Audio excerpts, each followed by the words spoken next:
GTS.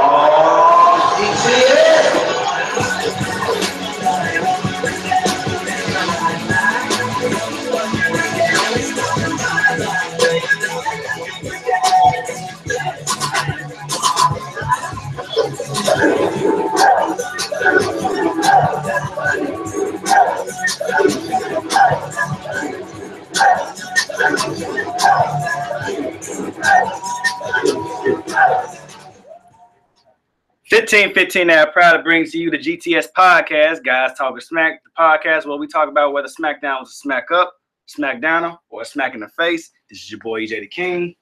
It's your guy J.Fields. And Smackdown Live took place this weekend. San Diego, California.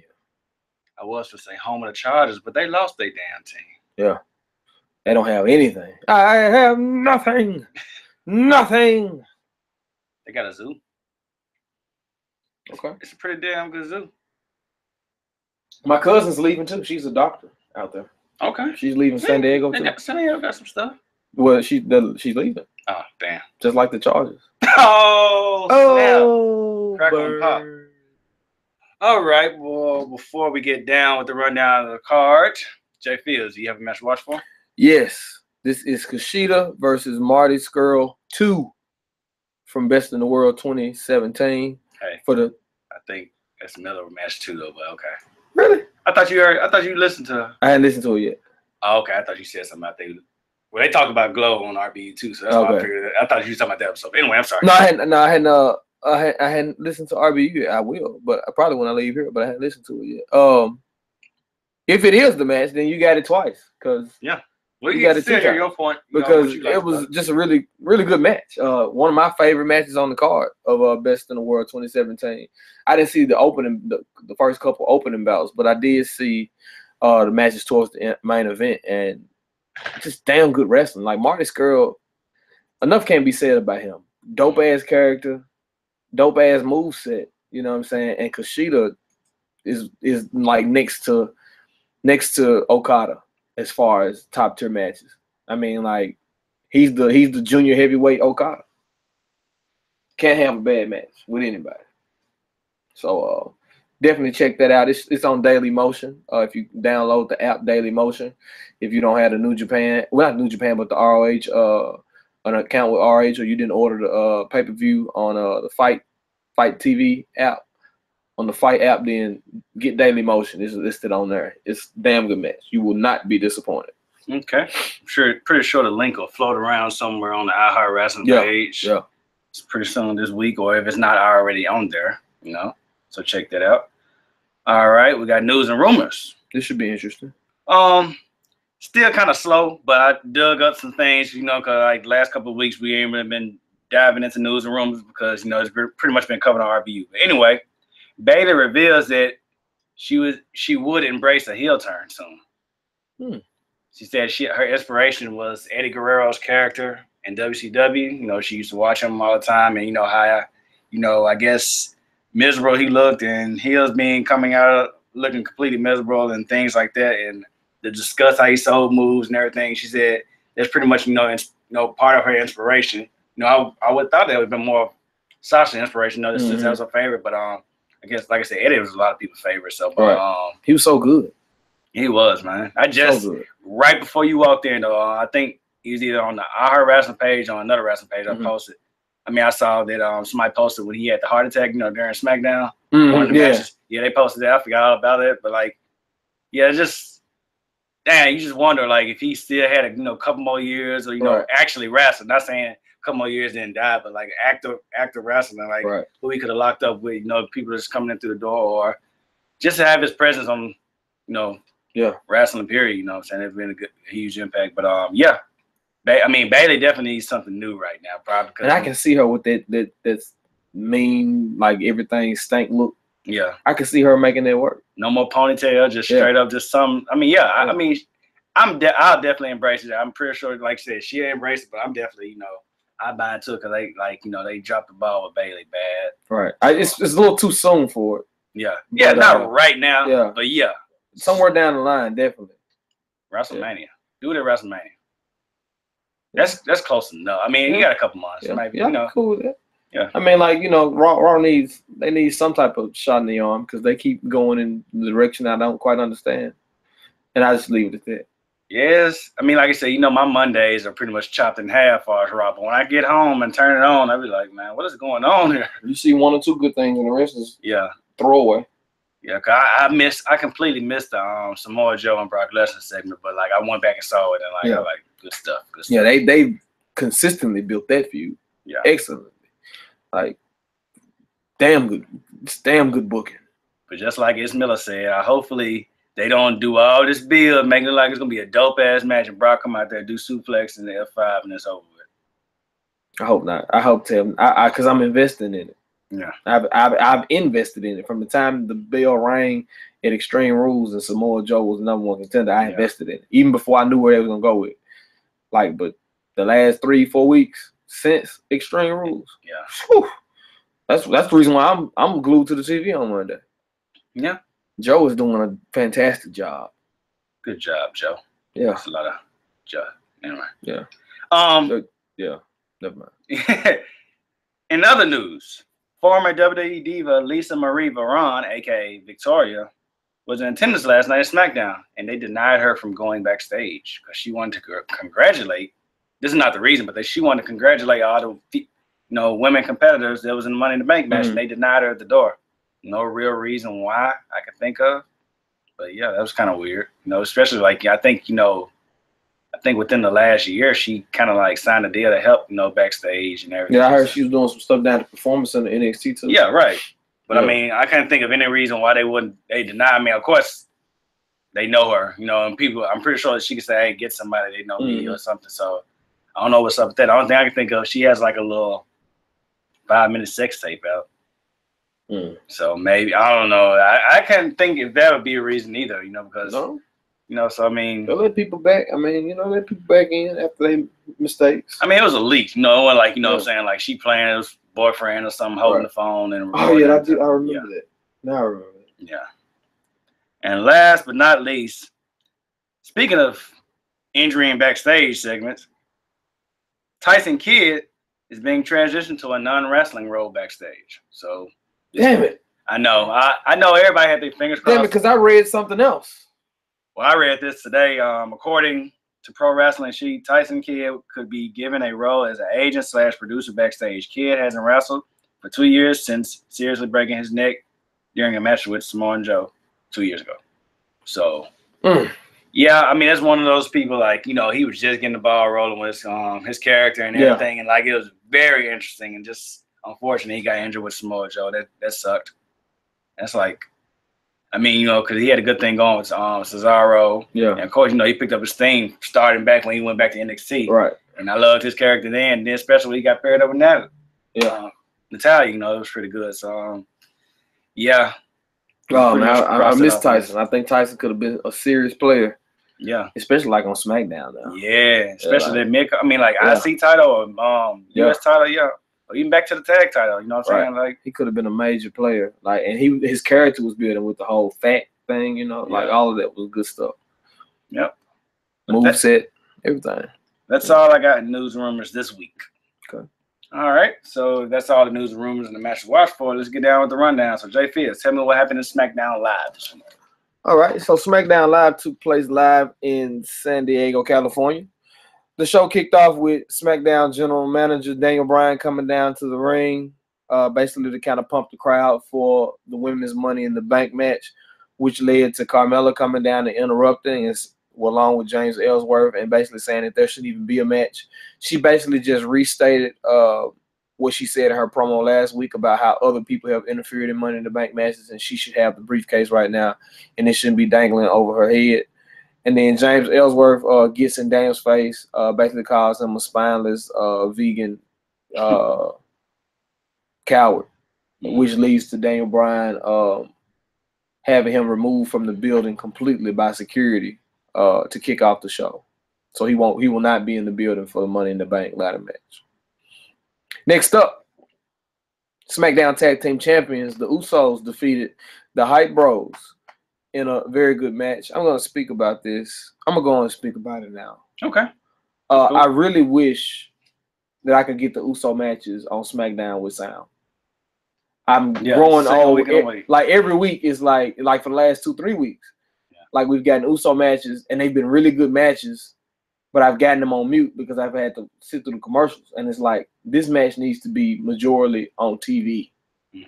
You know, not to say that it's not, you know, nobody else can have a good match, but I mean, like, they're your heavy hitters right now. Right. They're your, you know, they're your Mark McGuire, you know, your A-Rod. You know, they going out designated hitter every night, knocking it out of the park. Like, they need to be on TV where I can hear it. Because, I mean, the match is entertaining, even in that little small box on the screen. You know, and I like the fact that I don't have to wait for the commercial to come back to see what happened. Yeah. But at the same time, though, like, more of that match needs to be broadcast. Right. You know, more of them matches need to be broadcast. But nevertheless, the Usos defeated the Hype Bros, and then the New Day came down to the ring, and the Usos and the New Day exchanged a couple rhymes back and forth towards each other. Superb stuff. And that was pretty much that segment. Pretty marvelous. Yeah, good stuff. Funny. Big E's just he's a trip. He's gold. Yeah, he's a trip. Next up we have the fashion vice. Yeah. With Breezango, and they have cornered the Ascension, and they have them up for interrogation. They're holding the light over them in the dog room, trying to get answers about if they were the ones that attacked them. The Ascension is denying it, and Breezango are trying to bribe them with different things to try to get them to talk. And then all of a sudden they hear a crash outside, and they step out the room to see that somebody has trashed their office again, which pretty much lets the Ascension off the hook because they were in the room being interrogated. Yeah. So there is still more to this case. Good stuff. Next up, SmackDown Women's Champion Naomi faced off with the ravishing Lana, and before, as Naomi's name was being announced as the champion, before the bell, Lana attacked Naomi from behind, beat her up pretty good, and then the ref was able to get them separated, asked Naomi if she was going to continue, and she did. And Lana came out the gate again, came out and hit that hammerlock sit-out spine buster that we still don't have a name for. Yeah. We'll call it the Lana driver. You like that? Yeah. Yeah, you like that. I like that. Yeah. Never mind. Yeah, I know. That's why I did that for you. That's why. Even though I'm a Alexa guy. Yeah. I did that for you because you're my brother, man. But this was a really quick match. Naomi kicked out of Lana's finish, and when she got in a high roundhouse kick to Lana's head, and then she grabbed her and dragged her to the corner and hit the split leg and moonsault, which we're gonna call the glow salt, glowing salt, whatever. I tried. For the 1, 2, 3, still your SmackDown Women's Champion, Naomi, and Lana was in the ring throwing a tantrum as Naomi smiled, backing up the ramp with the title. Following that, Dasha Fuentes is backstage with Becky Lynch, and she's saying that there's going to be no James Ellsworth to mess it up tonight, that she's going to become Miss Money in the Bank. Following that, Aiden English is in the ring, and he's prepared to sing his song, which leads to Randy Orton. Yeah. Randy Orton comes down to the ring and basically tells Aiden English to get out. Aiden refuses, and he ends up getting dropped with the RKO.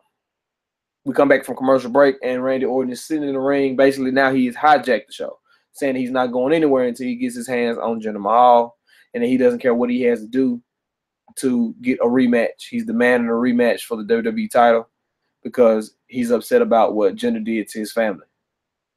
Following that, it's still Randy Orton stuff. Yeah. Then Shane McMahon comes down to the ring and basically says, hey, I don't want you going out just beating Jinder up in parking lots, airports, going to his house, RKOing everybody in India, taking, I don't want you doing that, going around driving the crucifix and everybody in India. We don't want that. I snuck that one in. We don't want it, not into the vessel of India. And such a dumb sentence put together. I know. You say crucifix and vessel like into a whole country. That makes it even worse, to a whole country of people. Millions of people in the vessel. But Shane McMahon comes down and grants Randy Orton a title rematch at Battleground, but he says that Jinder gets to pick the stipulation. And then Jinder comes down and stands on the ramp and announces that we are going to have wait a minute. Bamboo on a pole match. I didn't go into that right. I didn't segue into that right. Okay. The Maharaja, Jinder Mahal, WWE champion, came down to the ring. Right. Modern day. Yeah, the modern day Maharaja. Jinder Mahal, our WWE champion, came down to the ramp and announced to Orton and the fans and all of us watching at home that the WWE title match at Battleground will be contested in a Punjabi prison match. Because that's how he says Punjabi. Punjabi prison match. And we've only had 2 of them in the history of WWE. Now we're going to have 3. Undertaker, Khali, and Batista and Khali. Wow. And when I tell you folks, this one's going to be a barn burner. A barn burner. No, a bamboo. There you go. A bamboo burner. A hut burner. A hut burner. It's gonna be the match of the night. If you've never witnessed a Punjabi prison match, Stop it. I'm trying to sell it for the people that are listening. You never know. I personally me, I can wait. Yeah. Moving on. AJ Styles is backstage with Daniel Bryan talking to him about how Kevin Owens did not accept his open challenge when he came down to the ring to try to take the United States title, that he was the first one to the ring, and yet Kevin Owens did not honor the open challenge. Kevin Owens comes into the dressing room from the other side and says that he notices that AJ's talking about him and complaining, in which AJ agrees, and he says that he should get a first shot at the United States title. And then Daniel Bryan, in Smackdown, Raw, WWE fashion, decides that next week, because it's a holiday and it falls directly on the holiday, that we must do something special. Drum roll, please. Next week, Smackdown Live, we're going to have an Independence Day United States Championship Battle Royal. Oh, snap, son. Yeah. Damn. Yeah, that's why I asked for the drum roll. Yeah. And it will be a #1 contender Battle Royal, which means that all superstars are eligible for the Battle Royal to go on to see who will face Kevin Owens at Battleground. Oh, snap. Yeah. Can't wait. That's what we want to see. Can't wait. A Battle Royal. Yeah. Set your DVRs, folks. Set them now. Moving on. We got Maria and Mike Bennett telling us that it's the greatest love of all. Interrupted by the underdog from the underground, Sami Zayn. He just walked straight through him. Yeah. And apologized. He turned back and apologized, like, "Oh, I'm sorry, but I got a match." And Maria and Mike just kind of stood there like mad and in shock that they were interrupted. So Sami Zayn faced off with the Mr. Money in the Bank, Baron Corbin. Corbin looked good in this match. Really good. And Zayn sold so well. Mm-hmm. Like the punches, Baron Corbin. If you hadn't listened to this podcast ever before, I'm a huge fan of the way that Corbin throws his punches. They just have a certain snap to him. Yep. It just looks like he's knocking your face off. Yeah. I mean, it's a golden glove. Golden glove. Yeah. Looks like he's knocking your face off. Literally one of the best punches in the business today, in my opinion. Caught Sammy with a stiff punch, and then end of days, Sammy ran right into it. 1, 2, 3. Baron Corbin got 1 of his 3 wins back on Sammy. So their feud is now 1-3. Still in favor of Sammy, but Corbin got the last one.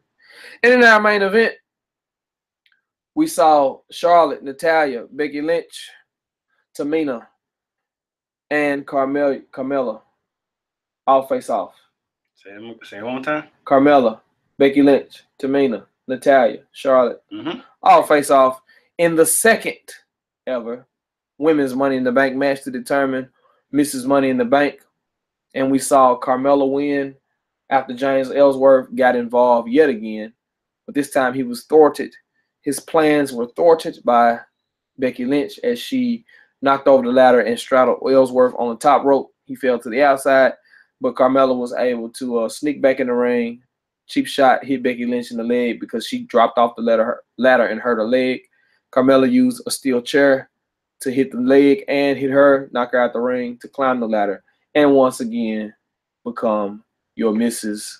or your Miss Money in the Bank on Smackdown Live. And that, folks, was your Smackdown Live from San Diego, California.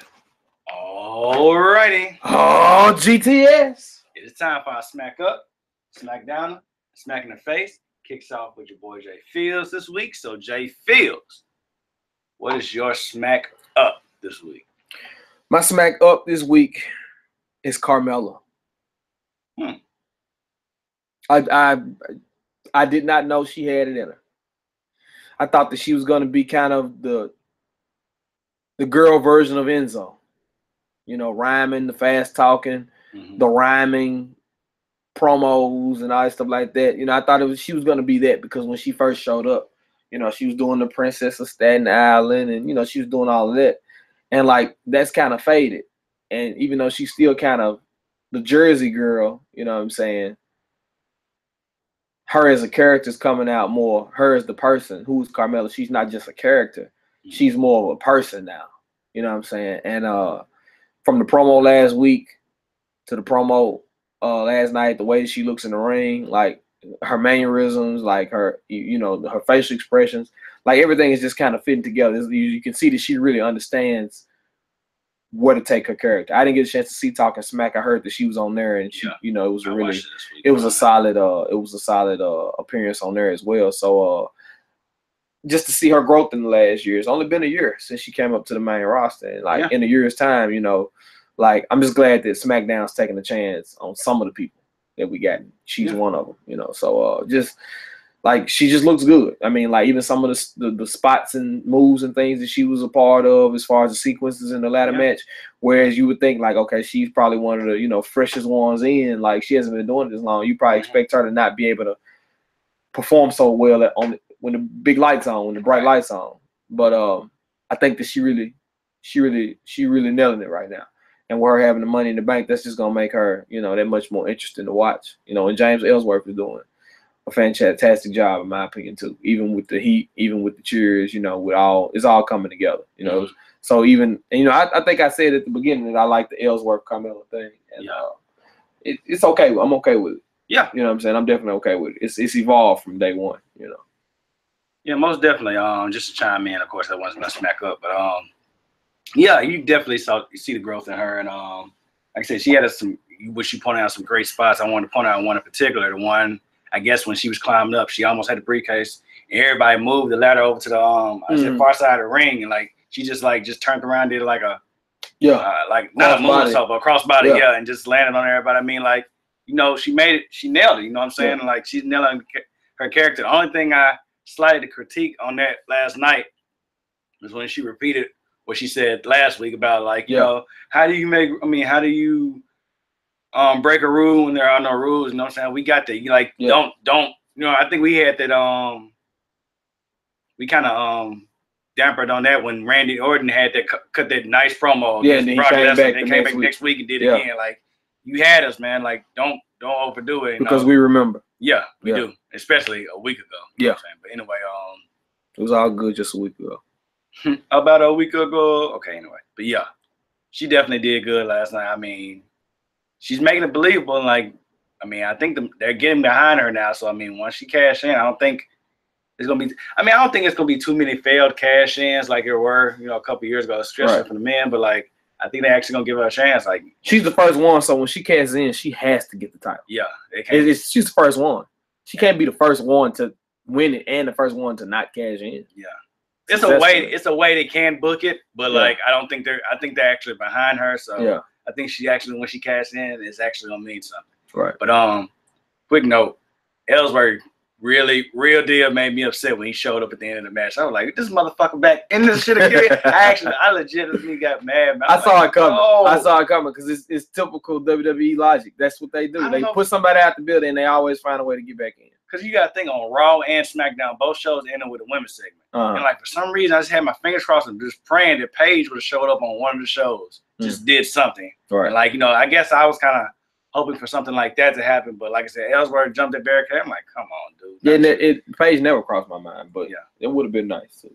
Yeah, especially like I said, in the Gauntlet match, it would have made way more sense. Because, Nia Jax could have thought, Alicia Fox, Sasha Banks could have thought it was over with, but it says one more competitor and the music would have hit, you know what I'm saying? I think the crowd would have went crazy, Oh, yeah. I would have went crazy. Moment. Yeah. I would have went crazy. But yeah, nevertheless, like I said, Carmelo, that's a good smack up. Like I said, I'm definitely, like I said, I like the Ellsworth and Carmelo pairing, but it's for the right reasons. Not, I hate it for the right reasons, but I love it because, it works. It's good. Yeah, it's good for what they're doing. Yeah. Okay. Good deal.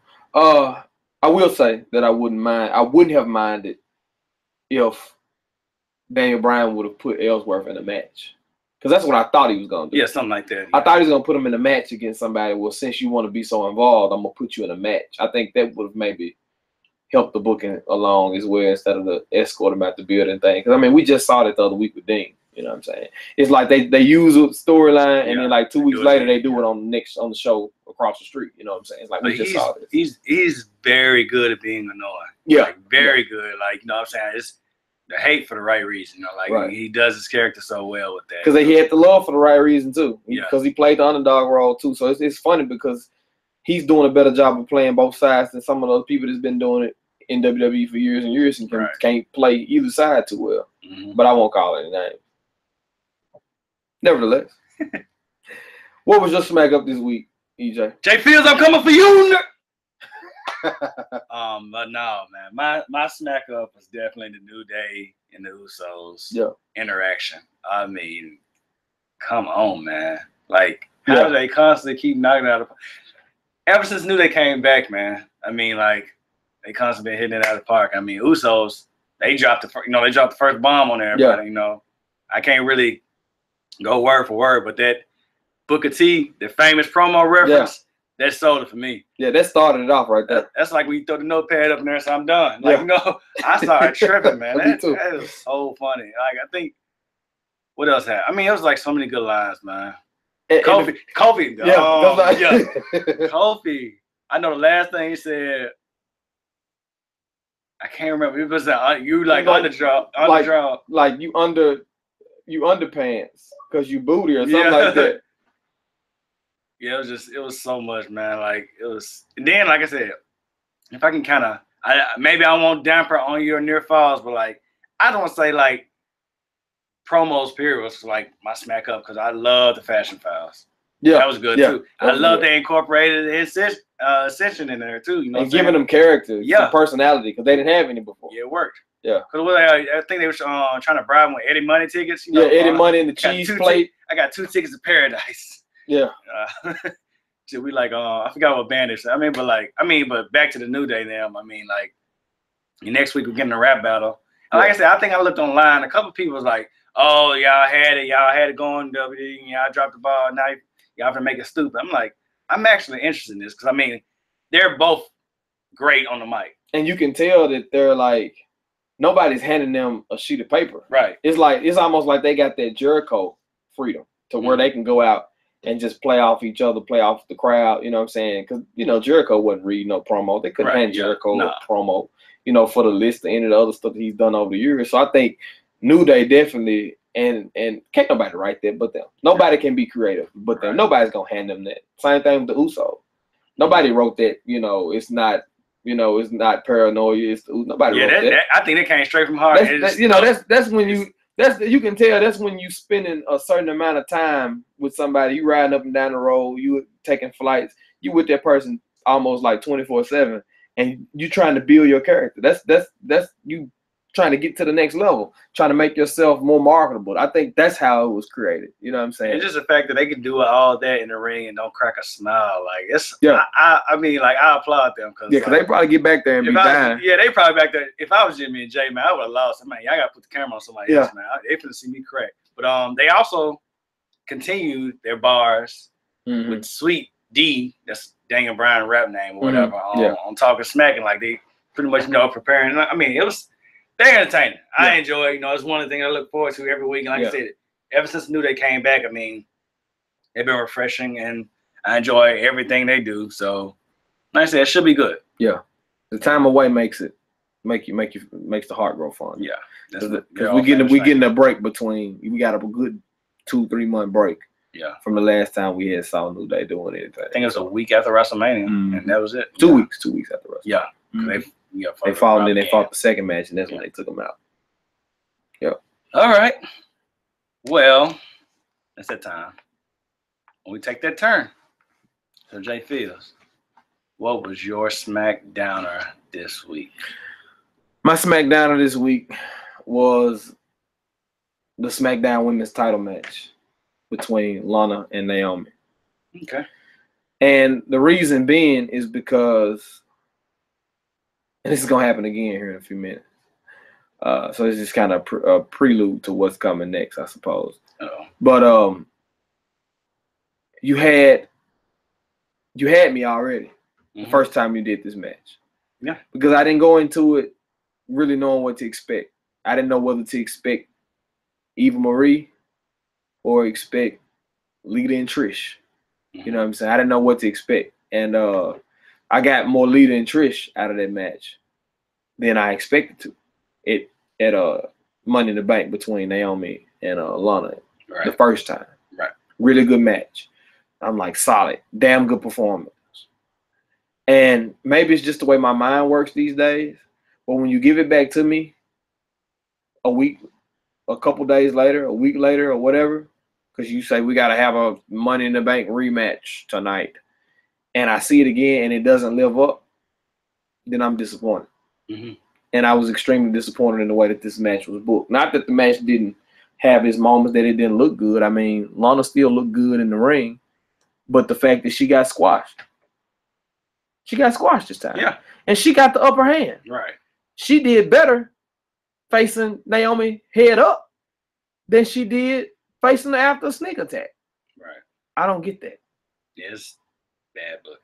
You know what I'm saying? I didn't understand that. And that really kind of disappointed me, because it's like, okay, after the performance that Lana had, I don't give a damn who you put in the ring with now. Like, I know that she's capable of holding her own in the ring. So I'm cool with that. I'm cool with her being in the ring. Still not a big fan of the music and the thing that she's doing with her arm. Like, yeah, I'm pretty sure it'll grow on me, But ultimately, I just think that by giving it back to her so fast and then booking it the way that they did, it completely threw a cold bucket of water on whatever momentum you were trying to build for Lana. And, you can't give her a third rematch because she already didn't really deserve the first two. Yeah, but she got those just from asking for one, and then she demanded the second one and got it. And I mean, each time she went through the champion to get them. So I mean, like, she can't come up a third time and say, I want another rematch for the title because I almost had you. I mean, you jumped her from behind and you couldn't even keep her down for 3 minutes. You got squashed. So they need to fix that somehow with Lana. I don't want to see her buried by any means. So I agree. They definitely got to do something to fix that, because I mean, she's a star. Yeah. She definitely has potential, right. Carry the torch if they need her to. Yeah. Later on down the line. But I agree, man. Like, it kind of weirded me out in a bad way when the match ended so quickly. You know what I'm saying? Like, that was it, and it's just like you pointed out, I don't want to keep going over what you said all the time, but like, you give us this good match, a great match at Money in the Bank, and we know she's capable of going, like, and then you turn around and do this, and it's kind of like all this work you just put into it, and you just say, you know what, everybody's seen what you can do. I think maybe they thought that this loss wasn't going to be memorable or something, but like, yeah, I mean, it was another title match. Exactly. And just like you pointed out, I mean, like, she had the upper hand and she still came up short, and that was kind of whack and weird. But like I said, it kind of made it, like, it was kind of weird, the fact that I understand, they want the Money in the Bank match to close out the show, but like, it'd been more, I think it would have been a better investment if the match was later on. You know what I'm saying? And Carmel was already established winner for that night, and maybe could have, not saying do the same thing once again, but like kind of tease a little bit that, oh, Carmella can come out here, Naomi's hurt, or something, anything, and it kind of just to have that rematch, it wasn't, just like you said, it wasn't as good as the first one. It didn't do anything for anybody. Anybody at all. Because we had already seen Naomi beat her clean. So what was the point of having her beat her clean faster? Then the fact that, what I'm saying, like, I mean, the crowd is behind Lana. Like, I don't get this part either. Like, I mean, they do that with not just Lana, but anybody else too. I mean, like, we're investing in this character, like, elevate them. Right. Make it mean something. Don't just throw them out there. So, I got Lana tonight. So, y'all can say, I saw Lana, and that be that on that. No, it wasn't satisfying at all. Right, and you gave me 4 weeks of video packages. Yeah. For really probably longer than that, 2 months, maybe for 4 to 8 weeks of video packages of her arriving, and then she arrived, and she hasn't won a match yet. She hasn't beaten anybody yet because she came right for the champion. She had a really good match against the champion. Then the second one, she got squashed. So they're gonna have to fix that. She need a win come next week. I don't know who it's gonna be. I mean, but who do you feed to her though? She's a heel. If she gotta beat Becky or beat Charlotte, and like if she can't beat Charlotte at all, like they'll feed her to Becky then. That's the only other option. There's nobody else. Let's say bring back Samoa, right? No, she's not a face though. When have you ever cheered for Summer Rae? She ain't been on TV about a year now. Have you ever cheered for Summer Rae? Yeah. When? When she was in NXT. She was good in NXT. I'm not saying she's not talented. I'm saying, like, when have you ever cheered for her? Well, cheering is such a strong word. Oh, okay. Gotcha. Was I happy that her presence was in the ring? Yes. Yeah. Cheering, I would say, let's go Summer. No, I never, sentence never came out of my mouth. What about This Is Awesome? New picks were awesome. Mm. Yeah, but what about You Deserve It? I'm stuck. Yeah. Nevertheless, so that was my Smackdowner. So EJ, clearly that wasn't yours. What could it be? What was your Smackdowner this week? I'm kind of torn because it can either be my Smackdown or Smack in the Face. Either way it go, I'm not gonna have one or the other. Okay. So I'm just gonna say it's my Smackdowner because we're just gonna tag team or handicap, whatever. So it's the same thing. It's gotta be. It may not be. No, my Smackdown, I'm just gonna say this now. It's Battle Royal announced next week. Oh no, it's not it. Yeah.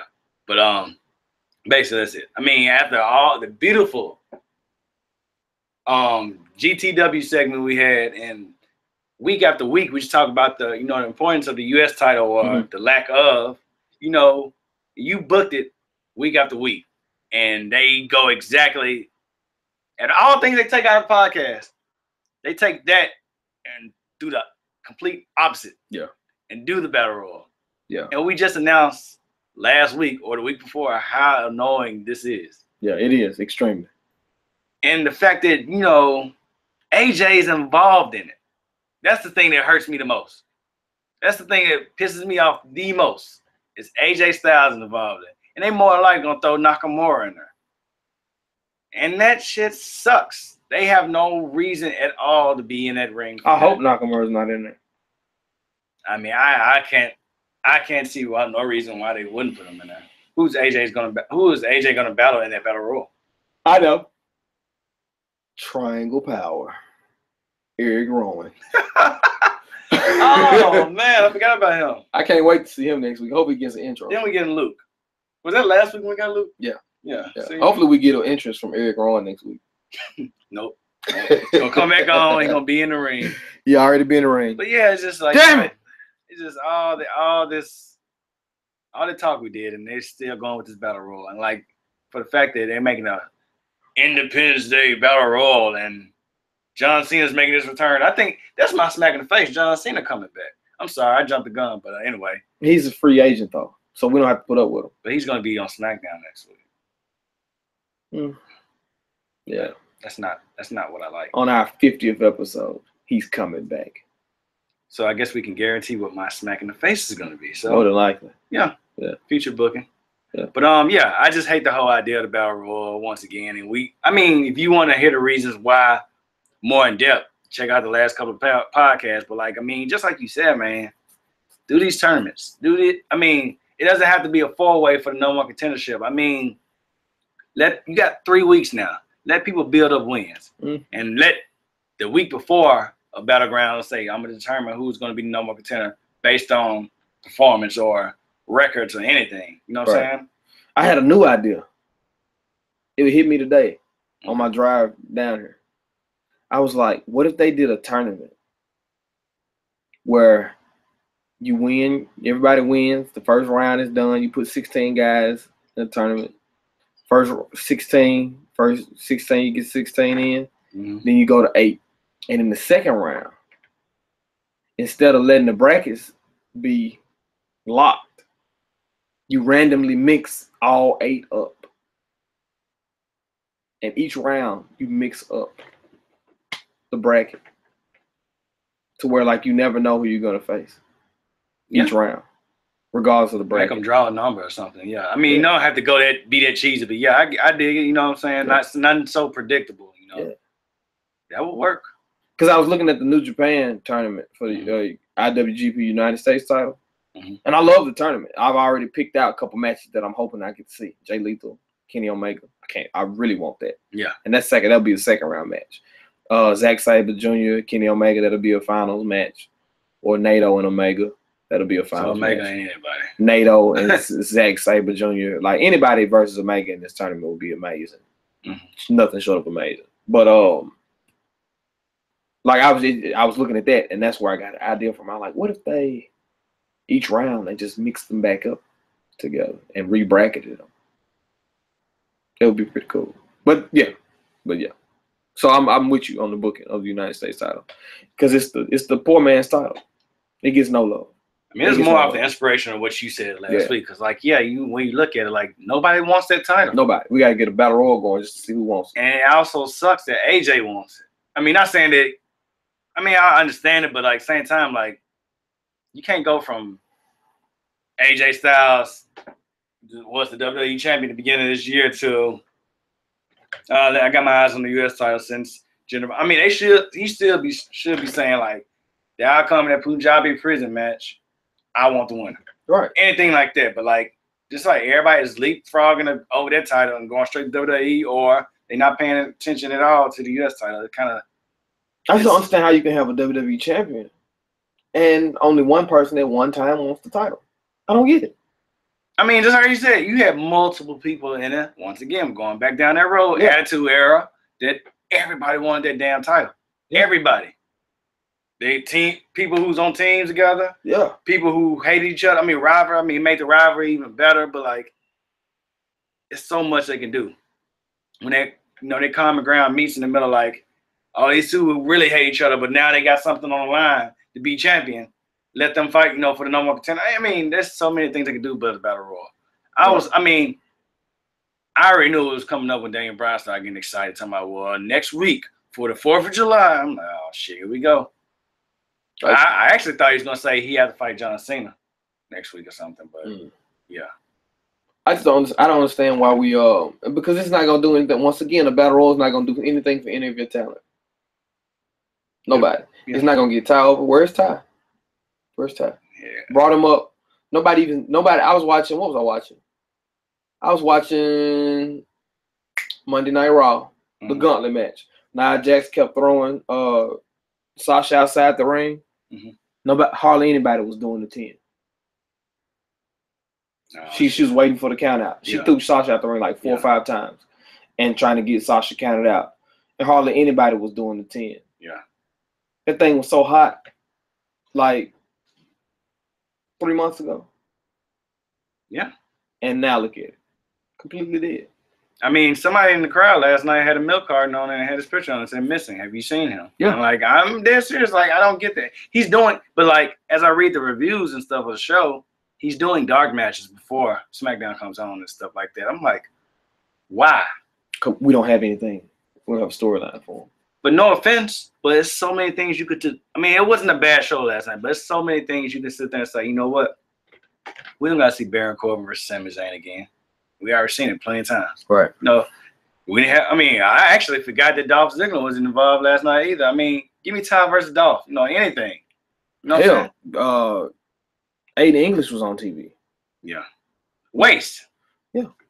You know, but anyway, man, I'm done. I mean, I already knew my smack. Like I said, I just didn't know if it was gonna be a Smackdown or Smack in the Face. But like I said, it could be both. But I already know what your I already kind of revealed it. I'm gonna ask you again.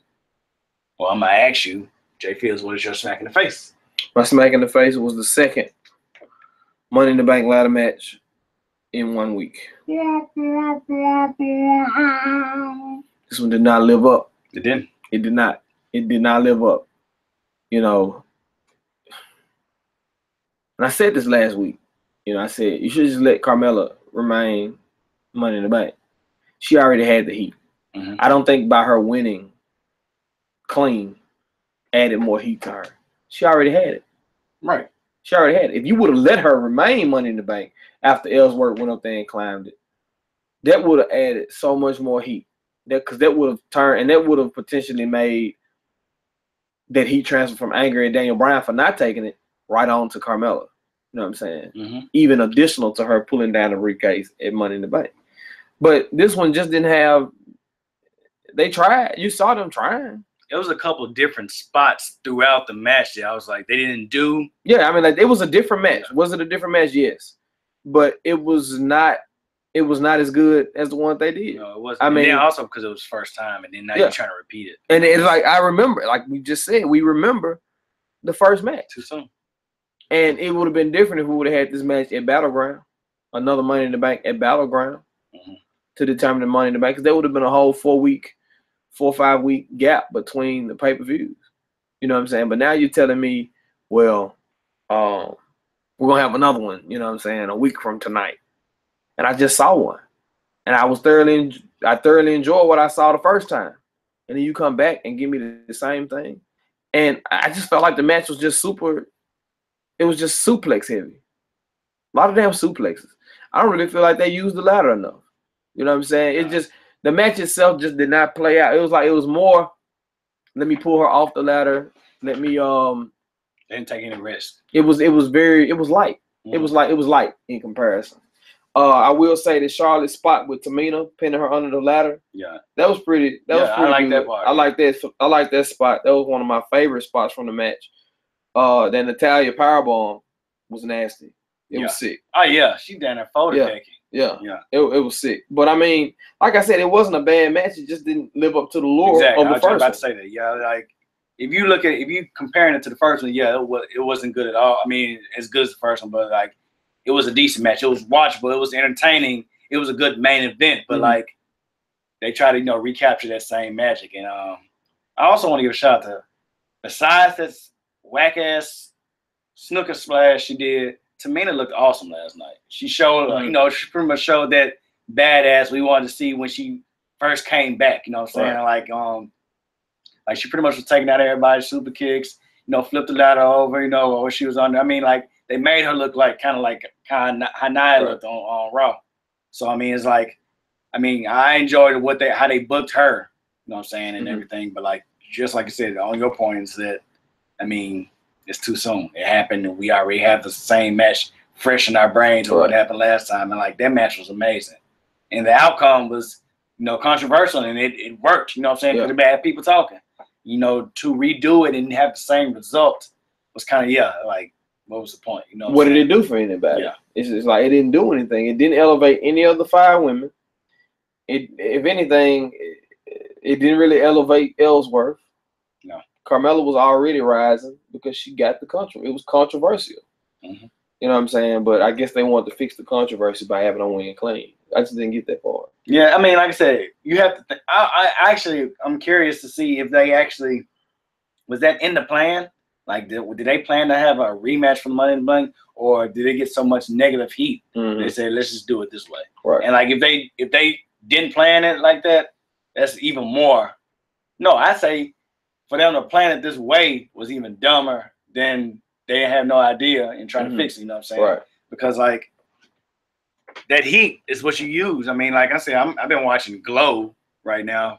shout out on shameless plug to the Netflix show, and like everybody hates this one girl, Ruth, so much that the director said, "Hey, they hate you for real in real life. Just use it as your character." And like she's using it, like she's a great ass heel now. You know what I'm saying? Like her character's developing. Everybody can't, like she's a great heel. Like I mean, just watch the show, but anyway, like they could have used that with Carmella and Ellsworth. They would have got flustered with boos, just like when Vicky used to come out all the time. You couldn't even barely hear her because they booed the shit out of Vicky and everything. Like you have to use that. Like give people a reason to want to see Carmella come out so they can do that.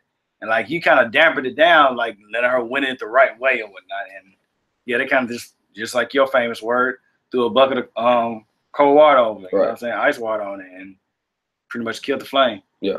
So I mean, I'm glad she's still Money in the Bank. Yeah. Miss Money in the Bank, but I just feel like they made me invest. They made me reinvest for something that I already had, and what I already had was better than what I reinvested for. I agree. That's kind of how I feel about it. Because I was like, oh, snap. Smackdown this week going to be good. You got Corbin and Zayn, Money in the Bank, Usos tag team match. You got, Naomi and Lana. And I just felt kind of disappointed in some of the ways that the matches went. I was also disappointed that Hype Bros and the Usos match. Man, I thought something's going to happen, but maybe I'm being a little impatient. Maybe. No, come on later on. Just patience, Grasshopper. Patience. Yeah, I'll be patient. But I think that would do it for our review. Yeah. So let's get into these near falls. Do you have any, sir? Yes. Okay. It's amazing that this didn't make it into my actual review. But Randy Orton gets on my fucking nerves. So this is a potential Smackdown or a Smack in the Face? This is a potential Smackdown. Okay. The fact that we're having a Punjabi prison match. No.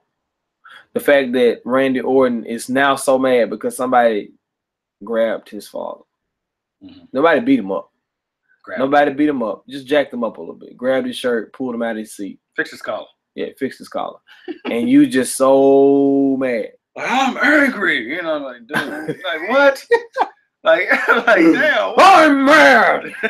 Like, no, I don't want I'm not mad. I'm furious. And it's like, I understand that that's your way of, like, getting over with the crowd or whatever because they supposed to sympathize with you because your dad got attacked. I don't care. But I don't care. I mean, like Orton, you got to realize you're a fucking viper. You're a snake yourself.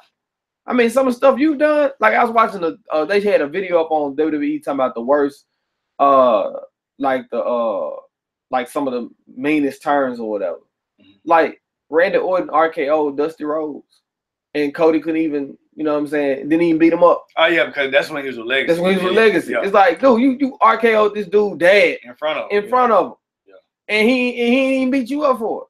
You DDT the man's wife while he was handcuffed to the rope. Kissed her on the lips and looked at her. Looked at Triple H while he did. Kicked the damn dad in the head. Kicked the dad in the head. Kicked the brother in the head. Yeah. Like, for real? This is what you did?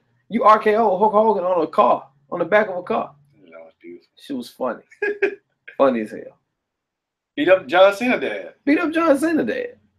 I mean, but yeah. And then it was kind of beat up the Miz in front of his parents. This plain face ass. They didn't have no kind of reaction. They could have put up a cardboard cutout. They could have just held up a still photograph. But yeah, and like I said, it was so cliche that Shane came out and said, "Hey, well, you did a couple of things too." I mean, like he already said. Yeah. And which you pointed out in that interview, he already said, "I know I did the same type of things, win matches and all type of things." But it's just the fact that now you want to call the kettle black. You want to just act all brand new about the shit. Like what? Yeah, that was very annoying. Then we sat in the ring. I'm gonna sit in this ring till I get what I want. Come on, dude. You talk about now you gonna have to just go back there and beat his ass. Then you gonna catch him at the. I don't care who it. I mean, it's just like it's promo stuff. He's like the boring. I'm not meaning this any kind of compliment, but he's like the boring John Cena promos. Like he'll say the same message, same delivery, but like you're like at the end of the day, like dude, so just RKO somebody. I mean. Face Randy Orton's not working, so. But anyway, yeah.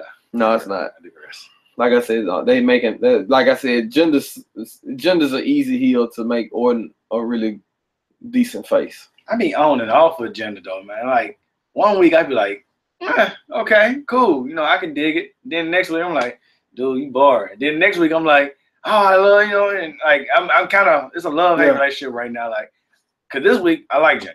Last week I was like, you know what I'm saying? And like it keeps going back and forth. Right. But the matches still need to get better somehow. He needs to win one without cheating. Without the Bollywood boys. Mm-hmm.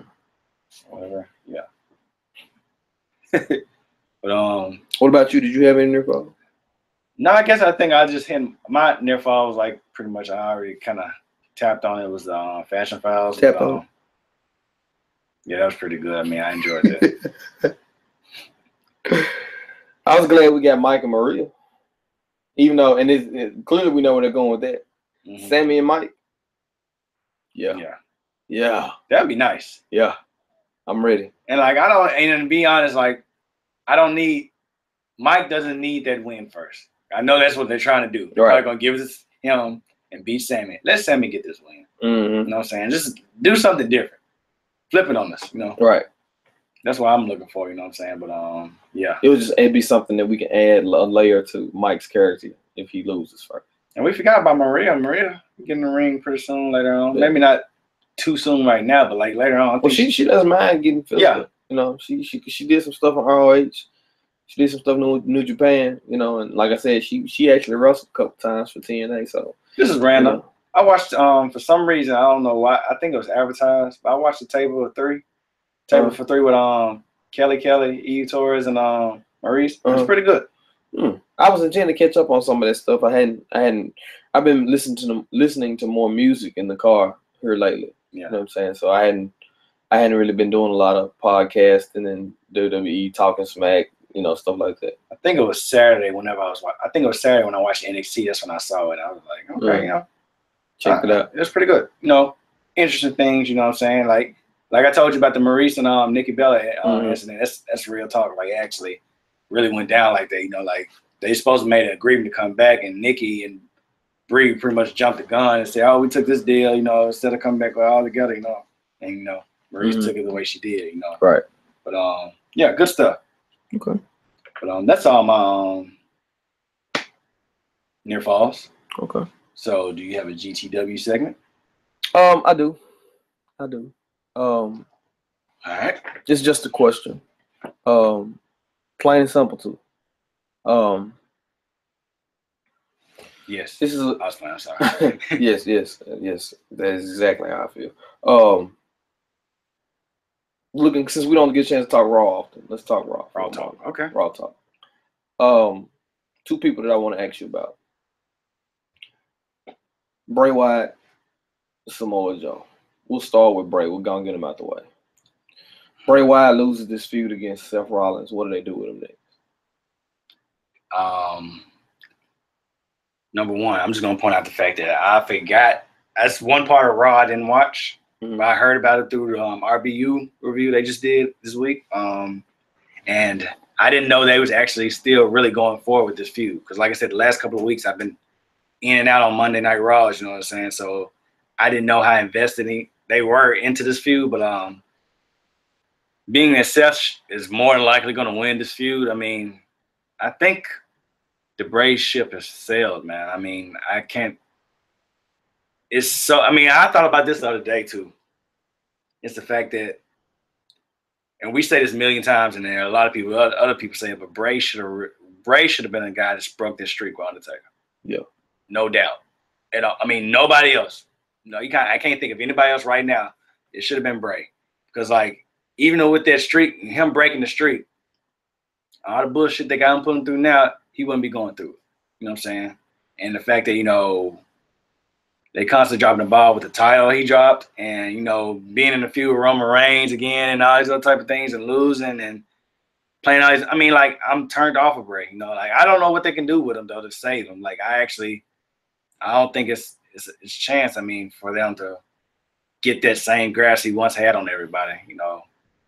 I guess earlier in his career, or even this time last year. You know what I'm saying? Yeah. Like, he had a chance last year, and when he got the title, we thought the tide is changing. Like, they're going to get behind him, and they dropped it to Randy Orton. And I think it's just too late for him, man. Yeah. To be honest, And like I said, a lot of people, we watch wrestling with are fans of Bray, and like they want him to elevate and be better and be that main event talent and maybe close out a show every now and then. But like, it doesn't look like WWE has that in their mindset right now. And like, he's just a filler right now. He's kind of like where Dean Ambrose is right now, but Dean Ambrose is actually getting better exposure and better opportunities. Because like I said, you can easily, I mean, not saying that we want to see it again, but Bray and Dean again for the title. For the Miz, but like, that's another situation where I'm not going to jump too far off of what you asked me, but like, Miz is making the IC title mean something, and Dean wasn't doing a good job at that. But, right. I mean, what title has Dean had that he's made important? Right. You know, I mean, that's the one thing. He doesn't elevate the title. The title elevates him. And, you know, I think we've had that conversation a time or two. Yeah. Now, okay. So you said. And that was another question. And that question is about Samoa Joe. With him having this match with Brock Lesnar, do you see him being squashed? Do you see him having a back and forth match? And in either situation, how does he come out of that looking? Where do they go with him based on the outcome of the match? Well, I'm just going to eliminate the squash situation. Hopefully they don't go down that road. But like, I want a very competitive match. I want a wrestling Brock Lesnar. I want a brawling Brock Lesnar. Not necessarily saying we're going to see chain wrestling or anything, but like, I want to see actually, you know, some emotion and like some execution during a match instead of just wake up and throw him over your shoulder. Suddenly get up, throw him over your shoulder again, you know, like throw him out the ring. You know, I actually want to see, I guess, you know, like some investment in that match. So, but like, far as what they do, because Joe's going to lose. I mean, point blank, you can look at it right now, but what if he doesn't? I mean, that's the big what if. I mean, I would hope that they'll flip it on us and somehow Joe gets the win and becomes the Universal Champion and fights Samoa Joe. I mean, not fights Samoa Joe, but fights Roman Reigns at SummerSlam. But then you have Brock. And like WWE, Vince loves Brock. Brock can't just be sidelined like that, especially after losing to Goldberg. Make it a triple threat then. That would be awesome. For SummerSlam. Brock. That would be awesome. Roman. Maybe if it ends in but then like, and this is the crazy part because we're getting an ambulance match at that July pay-per-view as RBU calls it. And you have to think that Roman's going to win that feud. You know what I'm saying? Because then it puts Braun in a situation. It'd been better if, now that you just sit there and say, what if Joe wins? What if Braun comes out there and causes Joe to win? You start something with Brock and Braun. Okay. And maybe that can be a SummerSlam match. That'd be Brock being out of the way and actually being involved in something that people are interested in. Because like I said, anything Brock is going to be involved in, WWE mindset, they're going to sit there and say, the people eat this up, even though this would be something actually that we will eat up. And I don't think WWE's smart enough to book it that way. But and then because they won't have anything to do with Joe. Yeah. If Joe loses, they won't have anything to do with him. Yeah. For SummerSlam. Especially if they go down the squash scenario, like they can't do that. Squash or regular standard match. If they won't have a feud for him. Yeah. There's nobody for him to feud with. But like I said, I think if anything, like you said, if Joe wins or even if he loses, like set up a triple threat match because it's too much investment in between Brock and Joe right now for them to sit there and say, after this match we're done, we're going our separate ways. Like it's too much emotion. It's too much choking out Paul Heyman. It's too much sneak attacking Brock Lesnar and too much, back and forth. Like they can't just drop that after one match. I got it. I'm normally never for this, but I got it. I just figured out how to book this match. Okay, let's go. You have Joe get disqualified for not breaking the 5 count. He just literally beating the shit out of Brock.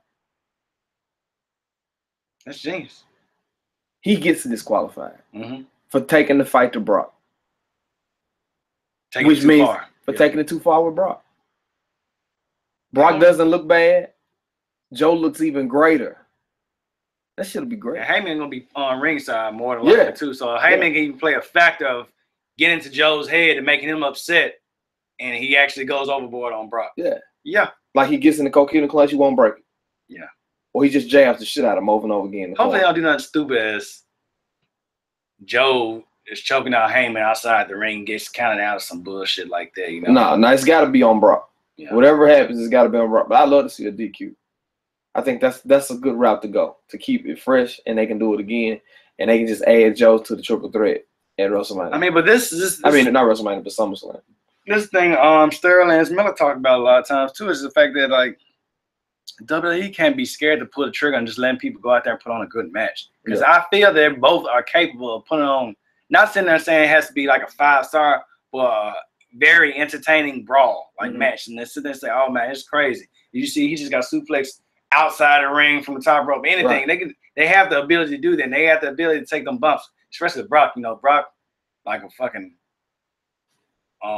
monster truck right by itself, you know what I'm saying? So they can take a lot of great bumps, you know, but it's just like WWE is going to be scared to sit there and say, hey, yeah, I'll steal the show.